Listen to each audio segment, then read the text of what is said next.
ఒక్క క్వశ్చన్, మీకు fast bowling లో పేస్ రావట్లేదా? నేను చెప్పిన ట్రిక్ ట్రై చేయండి. సో ఫస్ట్ మీరు మీ సీమ్ పొజిషన్ అనేది పర్ఫెక్ట్ గా ఇలా ఉండాలన్నమాట.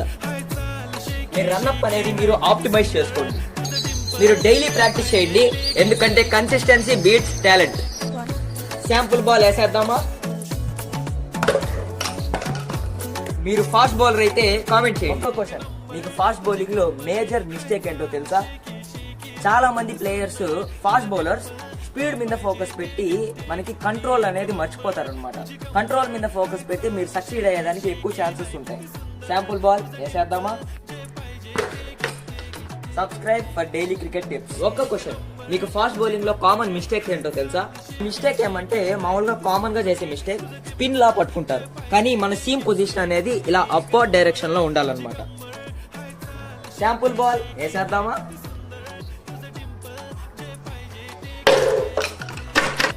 మీరు కూడా ఫాస్ట్ బౌలింగ్ వేయగలిగితే లైక్ చేయండి. మీరు ఫాస్ట్ బౌలింగ్ చేసేటప్పుడు మీ బాల్ ఎక్కువ లైట్స్ వెళ్తున్నాయా? బాల్ యొక్క సీమ్ పొజిషన్ అనేది కరెక్ట్ గా ఉండాలి. మన రన్అప్ అనేది స్ట్రైట్ గా ఉండాలి. మనం బాల్ రిలీజ్ చేసే టైంలో మన రిస్ట్ అనేది స్ట్రైట్ గా ఉండాలి. ఇప్పుడైతే మనం శాంపుల్ చేసేద్దామా?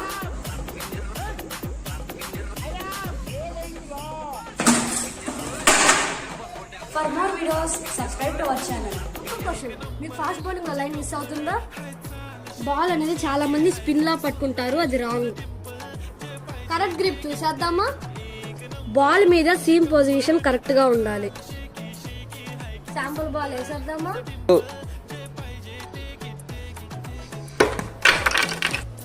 మీరు ఒక ఫాస్ట్ బౌలర్ అయితే కామెంట్ చేయండి.